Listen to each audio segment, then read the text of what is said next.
The stars above the human colony glowed like slow-moving embers as the sun dipped behind the black curve of a distant moon, and the quiet shimmer of ships crossing the edge of the galaxy remained unnoticed by most of the sleeping world, but not by Eiley, who stood at the wide glass window of his quarters, watching space move like a silent ocean, and waiting without knowing what he was waiting for until the alert rang soft and cold across the room, signaling a guest approaching with high diplomatic clearance, something rare and never sudden like this. He stepped back as the door opened without a sound, and there stood a tall figure covered in silk, robes woven from fibers that shimmered like water under moonlight, his face partly hidden behind a glass veil showing only his glowing eyes that carried the age and weight of someone who had lived through countless star cycles and wars and peace talks and betrayals and treaties. This was the Baron from the outer reaches, a name spoken with caution by most ambassadors and with fear by those who understood the games of power among the stars. Baron did not speak at first. Instead, he lifted one hand, and behind him floated a sealed container shaped like a capsule, smooth and shining, with lines that pulsed faintly in silver blue. It hovered without effort and gently came to rest between them. The Baron turned his head slightly, and through the translator embedded in the room came his words, soft but firm, almost ceremonial. "This is a token of deep gratitude," the Baron said, and paused as if weighing his next words. "She is rare and alive, and she belongs to no one unless you decide otherwise." And then, without waiting for approval or question, he turned and left the room, his footsteps not even echoing, and the door sealed shut behind him, leaving Eli alone with the mysterious container and a mind full of questions he could not form into words. Box gave off warmth and a faint vibration, as if something within it was breathing slowly, and Eli walked around it once, then twice, examining the surface carefully with both his eyes and his scanners, which found no traps, no weapons, no trackers, only organic life signs, steady and calm like someone asleep but not unconscious. And then a name flickered across the top corner of the display, written in old galactic code, Lyra. Nothing more, just that simple name and a symbol beside it that meant gifted, but not. Klendile sat down on the couch across from the container, still unsure of what to do or even what to feel. Part of him wanted to call command, alert the Science Council, follow protocol, open a report, log the gift, document the transfer request, immediate analysis. But another part of him, the deeper, older part that still believed in choices and chances, told him to wait and breathe and decide, not as a soldier or diplomat, but as a human standing on the edge of something he did not yet understand. He stared at the box for hours, it seemed, while the stars continued their endless dance outside the window, and the night stretched longer than usual, and the silence in the room grew thick like fog. Finally he stood, walked over, and touched the top of the box, which responded with a quiet hum and a soft glow. The surface began to fold away without a hiss, without steam, just a slow reveal like petals opening on a flower, until at last he saw Hirsch, lay curled inside like someone resting in a warm place long enough to forget fear. Her skin pale with a silver tone, almost transparent in some lights, her hair long and fine, like strands of starlight, and her eyes closed with lashes that fluttered once, twice, and then opened, slowly revealing deep violet irises that seemed to reflect the entire room. Her gaze locked onto Eli, and she did not scream or speak, only stared and blinked as if she were remembering how to see again. Did not speak either, not at first, unsure if she was afraid or confused or in pain, but she sat up slowly, moving like someone unused to gravity or space or freedom. Her hands touched the sides of the box as if testing what was real. And then her voice came, soft and sharp like crystal being tapped in a quiet, hollow language he did not know, but the translator caught some of it, enough to recognize tone and intent. She asked where she was and who he was, and if this was real, and Eli answered the only way he could, by saying his name, and that she was safe, and that he would not hurt her no matter what she had been told before, and that she was free to speak or ask or rest or run, whatever she wanted. And she blinked again, this time with tears that did not fall, and nodded once before lying back down, not because she was afraid, but because she was tired in a way that came from years, not hours. Eli stepped back and let the box remain open, its contents. Now something more than he had ever expected, and though questions buzzed through his mind like 1,000 bees, he chose not to speak. Any more, not yet, because something told him the story was not meant to begin with questions, but with patience, and that this girl, whoever she was, and whatever past she carried, was not just a gift, but a sign that something much bigger had already begun moving in the dark, quiet places of the galaxy. And so the night passed with no alarms and no answers, only the steady sound of breathing from both sides of the room and the slow, warm pulsing of a box that had carried not a weapon, not a trap, not a treasure, but a living mystery wrapped in silence and sealed with old debts and even older choices, waiting now to unfold into something neither of them could yet name. The quiet hum of the room blended with the soft rise and fall of her breath as she lay on the padded surface inside the open container, her body still as if she feared any movement might break something fragile around her, while her eyes stayed open, not blinking much but absorbing every detail of the space around her. She watched the ceiling, the walls, the lights, the man standing nearby, and each second that passed seemed to bring her closer to full awareness, like layers of sleep falling away from her mind. Eli did not move too close. He remained at a respectful distance, giving her the space to adjust, though his curiosity kept his eyes locked on her. Every twitch of her fingers and every subtle shift in her posture spoke of someone learning to exist in a place far different from where she had once belonged. And although she had spoken earlier in a language his system had partly translated, now she remained quiet, as if collecting thoughts before allowing them to escape into the air between them.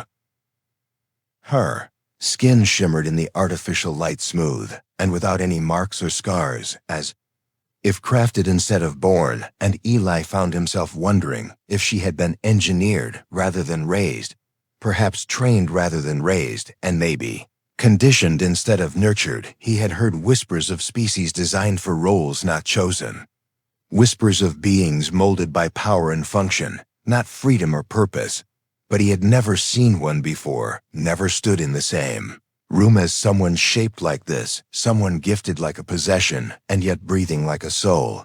She sat up again, slower, this time not from fear, but from fatigue, as if her muscles carried the weight of long travel, or maybe years of waiting for release. And when her eyes met Eli's again, there was less confusion, more awareness, a look of someone trying to decide what was real and what was dream, what was danger and what was peace. Her lips parted slightly, and her voice emerged again, softer than before, still in her own language, but the translator activated and captured her intent. She asked if he was the one who owned her, and the words struck Eli like a sharp stone, not because of how she said them, but because of what they meant, and what they revealed about her history and her expectations, that her life had always belonged to someone else, and that now she simply wanted to know whose control she'd been passed into, like an item or a weapon or a reward. And Eli stepped forward with slow movements, not rushed, not sudden, and he answered in a voice calm but clear, "No one owns you, not me, not anyone else. You are not a gift that can be claimed or used. You are a person, and you can choose what to do now, choose who to be and where to go, and whether you want to speak or not, to stay or not." And he saw how her eyes widened slightly, as if the words themselves were new things not often heard, not believed, and certainly not lived. She looked away, then not in fear but in thought, like someone trying to hold something unfamiliar in their hands. For the first time, freedom was not a thing she knew, not in feeling, only in theory. And now that she heard it from him, it sat inside her mind, heavy and bright and impossible to ignore. She touched her chest lightly, not in pain, but in wonder, and spoke again. This time the translator did not need to guess much. She said her name was Lyra, and that was the only thing she had ever chosen for herself, the only part of her identity not assigned by someone else. And Eli nodded, repeating her name back to her in the softest way, not to claim it but to honor it. And she smiled faintly, not out of joy but relief, and something about that small smile told Eli that there was more inside her than programming, more than instructions, maybe something human or something Close to it, the hours passed, and Lyra began to move more. She climbed out of the container with unsteady steps, and Eli helped her not by pulling, but by holding his hand out flat, letting her decide whether to take it, and she did not take it, but she did not reject it either. She stood by herself wobbly, but proud, and looked around the room, touching the walls, the furniture, the control panel, as if learning a new language made of objects in space. She asked questions about the place, the planet, the people, and Eli answered each one with care, not rushing, not overloading, just giving her what she needed. As she adjusted slowly to this strange reality, he avoided talking about the Baron or the Baron. Reasons behind her arrival, at least for now, because something in his gut told him that truth would not heal her yet, and that maybe healing was something she had never been allowed to want. Before later they shared food, though she only took a few bites and inspected everything with caution. Eli understood it was not mistrust, but a habit, survival instincts trained into her through experiences he could only imagine. And when she rested again, not in the box this time, but on a proper bed, he watched from the far corner of the room, not as a guard or observer, but simply as someone who had opened a door and now waited to see what would walk through it. Contacted Central Command, briefly gave a vague update, mentioned a diplomatic artifact of unknown classification, alive and peaceful, but left out the full truth, because he knew if he told them everything, they might send ships, labs, orders to dissect, to control, to erase what they did not understand, and he was not ready to let that happen, not to someone who had just taken her first real breath of choice. Lyra dreamed that night, her face calm and relaxed, and Eli wondered what her dreams looked like after a life lived behind walls and instructions. Maybe they were quiet, maybe they were loud, maybe they were nothing at all, but whatever they were hers alone, and that was the beginning of something neither of them had planned, but both had already started shaping. And as the stars outside spun in silence, the sealed box sat open and empty, now not because something had been removed, but because someone had finally stepped out and claimed space in a world where she could begin again. Days began to pass like slow waves pushing against time, each one a little brighter than the last, as Lyra spent more hours awake, moving through the quarters with more balance and awareness. She learned the names of objects, touched them gently, and sometimes stared at the stars through the long curved window as if trying to remember whether she had ever seen them this way before. And Eli watched from a distance, always ready to help but never pushing, always letting her set the pace. And slowly she began to speak, more not just in questions but in thoughts, real words, about what she noticed, what she liked, what made her pause. There were moments when she asked things that made Eli go still, like when she looked at her hands and wondered aloud why they were so smooth, or when she asked if normal people needed permission to eat, sleep, or speak, because she remembered days when those things were never hers to decide. And the way she asked made Eli's chest tighten, because it met her world before had been shaped by rules. She never made cages that looked like kindness, but felt like silence. Eli began digging into the archives late at night, searching without sending alerts, combing through unlisted files and forgotten treaty records, anything that might mention her kind or where she came from. And what he found left him cold. She was part of a forgotten program, not even officially recorded, a line of engineered life forms created during a shadow war across a dying sector, designed to be gifts, companions, symbols of peace, trained to obey, trained to soothe, trained to smile no matter who they were handed to. Some were sent to diplomats, others to warlords, and some simply disappeared when they failed to serve their purpose. The project had been declared illegal over 2 decades ago, dismantled, erased from official memory after a rebellion in one of the holding worlds, where many of these creations rose up, not with weapons, but with silence, refusing to speak, refusing to move until their captors could no longer bear the quiet, and began to destroy them out of fear, not rage. And somehow Lyra had survived. Somehow she had been hidden, stored away like a relic, and now she was here. Not as a weapon, not as a tool, but as a person slowly waking up to her own truth. Eli knew he could not tell her yet. Not until she asked, not until she was strong enough to hear it all, and even then, it had to be Her choice to know or not to know, and while he struggled with that, Lyra continued growing not just in knowledge but in strength, her body adapting fast. Her thoughts more curious, her voice more confident, and there was one evening when she stood beside the window and said something that made him turn sharply from his seat. She said she remembered a room of mirrors and a voice that spoke like a machine, saying the same thing again and again, perfect form, perfect tone, perfect control, and how she used to repeat words until they meant nothing, and how one day she had stopped speaking for so long they thought she had broken, but she had only been waiting for a time when silence was no longer punishment, but power. Ely listened closely and realized she was not just remembering, she was reclaiming parts of herself piece by piece, memory by memory, not all at once, but in scattered shapes and shadows, like puzzle pieces fallen on the floor, now slowly being picked up and turned over and examined, and one by one, she was finding where they belonged and how they connected to the person she might become. But peace does not last long when truth begins to rise, because not far beyond the orbit of the planet, not far from the quiet safety of Ela's quarters, whispers had started to spread across systems. Rumors about the Baron's strange gift to a human, whispers about something living and hidden, and once forbidden, and those whispers traveled fast, carried by diplomats, spies, traders, and artificial networks, hungry for scandal or danger or leverage, and soon others began to pay attention.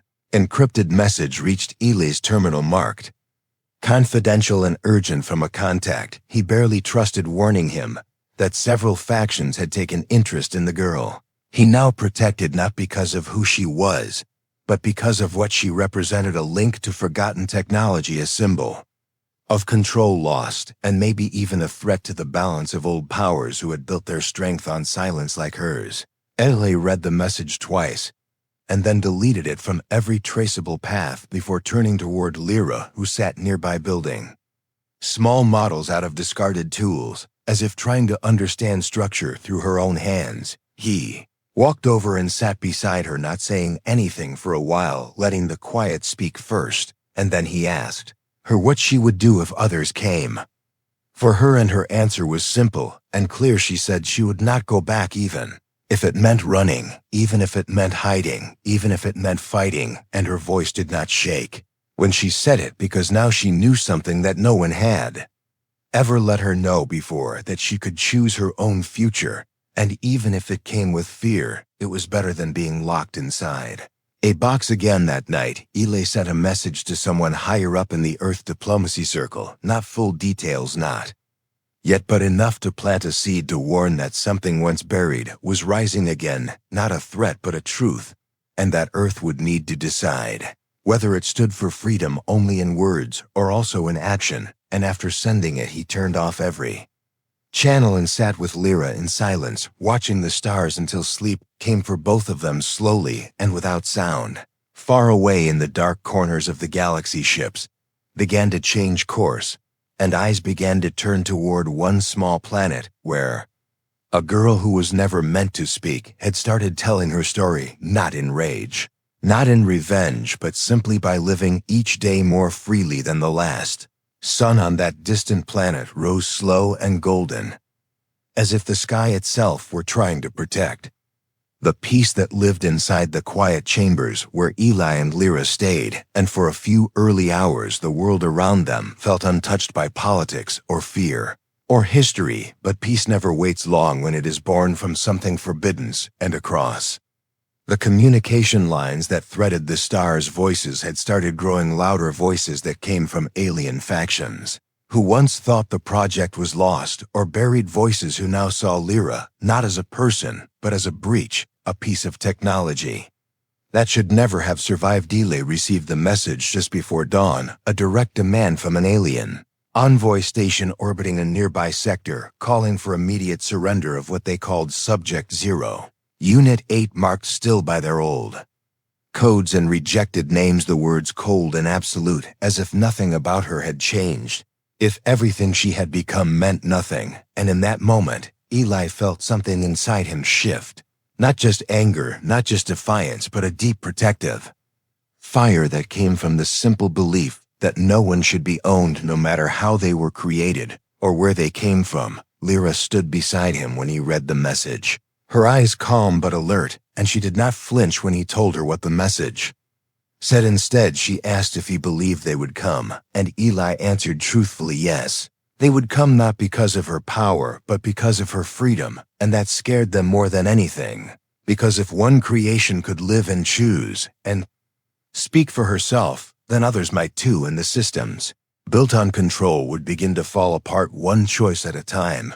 The sky darkened a day later, not from clouds but from ships sleek and silent moving into orbit with shields raised and weapons primed, not firing, not yet, but sending a message through their presence, a show of force that did not need words to be understood.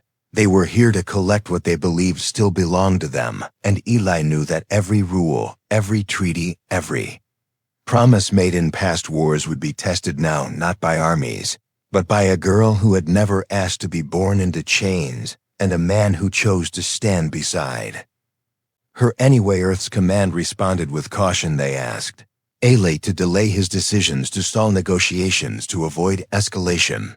But Eli had already made up his mind. He had lived through war. He had seen the cost of waiting too long, and this time he would not stand back while someone innocent was taken without reason. And Lyra said nothing as he prepared the defense codes, as he closed the outer perimeter, as he activated the private signal line that only a few trusted allies could hear. One of those allies was a former pilot turned station captain who owed Ele a favor too old to ignore, and when she answered the line, her voice was firm and full of understanding, and without hesitation, she said she would send support, not weapons, not soldiers, but watchers, people who could witness the truth in case the worst came, because Eli knew that battles were not always won with guns. Sometimes they were won with the eyes of those who refused to look away. Lyra asked what she could do, how she could help, and Eli told her that her greatest weapon was her voice, that if she was willing, they would send her message through the open networks across systems beyond borders, into the spaces where the truth could be heard. And when she agreed, he watched her sit in front of the recorder, her posture straight, her expression calm, and her words simple. She said she was born in silence, trained in darkness, gifted as property, and hidden away like a broken machine until someone opened her box, not to claim her but to set her free.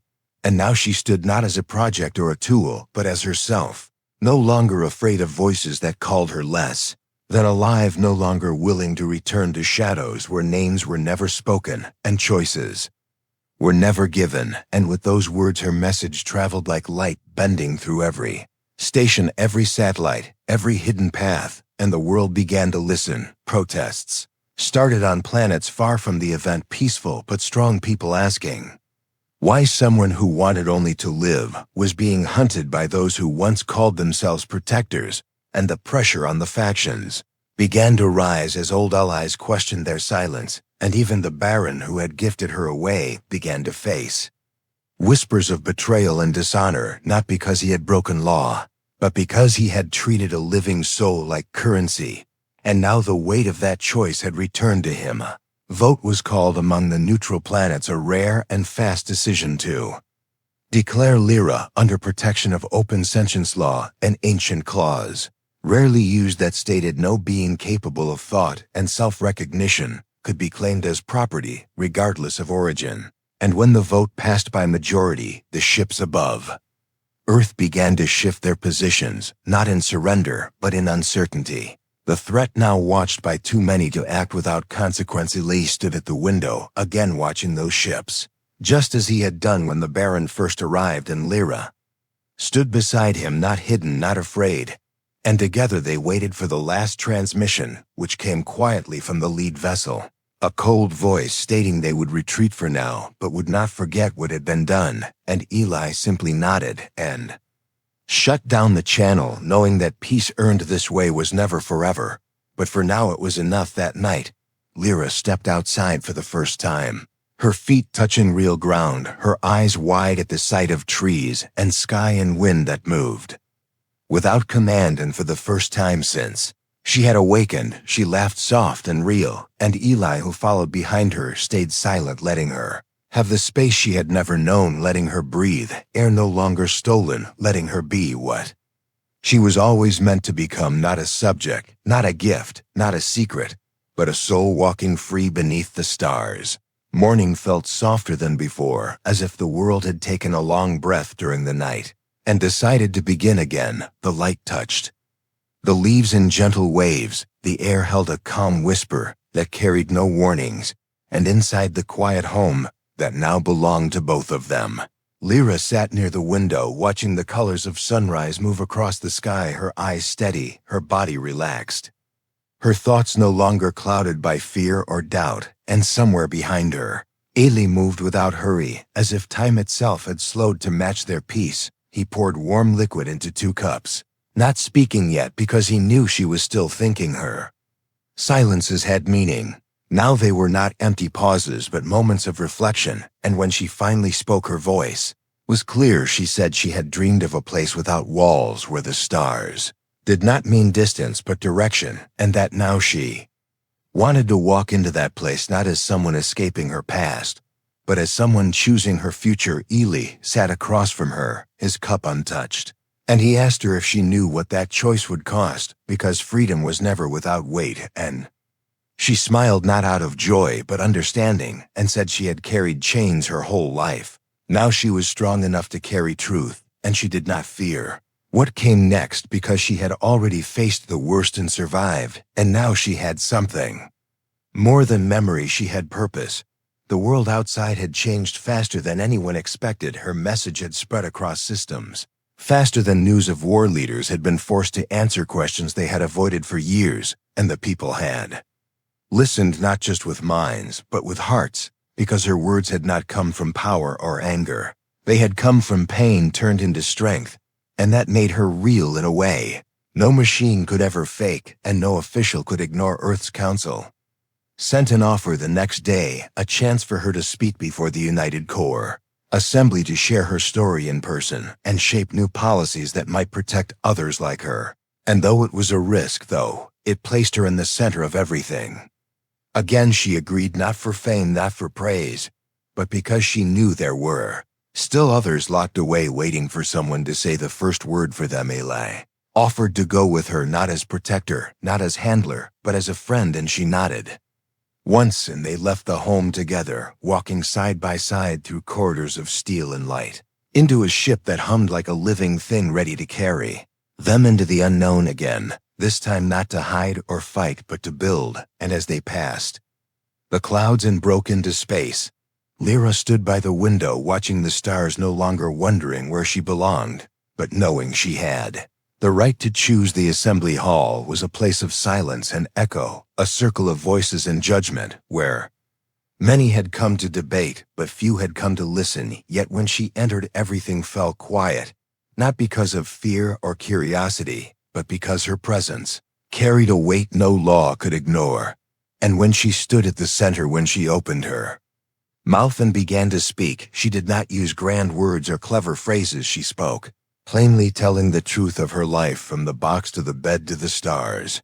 To the voice that had first called her a person, she told them she did not want pity or revenge, only protection for others who had never been given names, only numbers, who had never been taught choices, only commands. And when she finished, there was no applause, only stillness, and that stillness meant more, because it was the silence of minds changing, the sound of old thoughts breaking and new thoughts forming. And for the first time in generations, the assembly voted with more heart than caution. New laws were drafted, simple, clear laws that declared any being capable of will and thought must be free, that no creation, no matter how it was born, could be claimed as property again. And across the stars, facilities were opened, gates were unlocked, records were reviewed, and those once hidden began to step into the light, some scared, some unsure, but all of them walking now on ground that had been paved by the words of a girl who had once slept in silence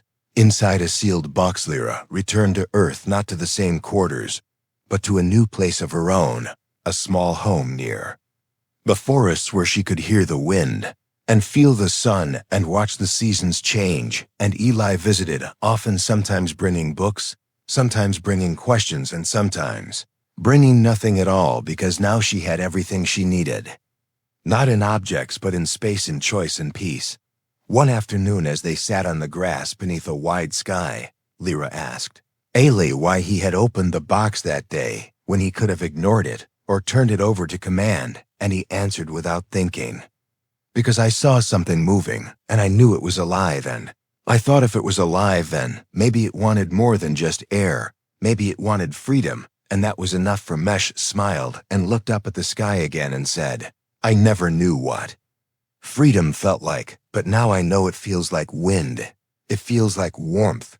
It feels like being asked what I want instead of being told." And Eli nodded, not with words, but with the kind of understanding that does not need explanation. And so the story came to rest, not with war, not with victory, not with loss, but with choice, a choice made by someone who had once been hidden and silenced and shaped by others, and now had shaped herself into something stronger, not perfect, not finished, but real and free. And the stars above her no longer looked like prison lights, but like open doors.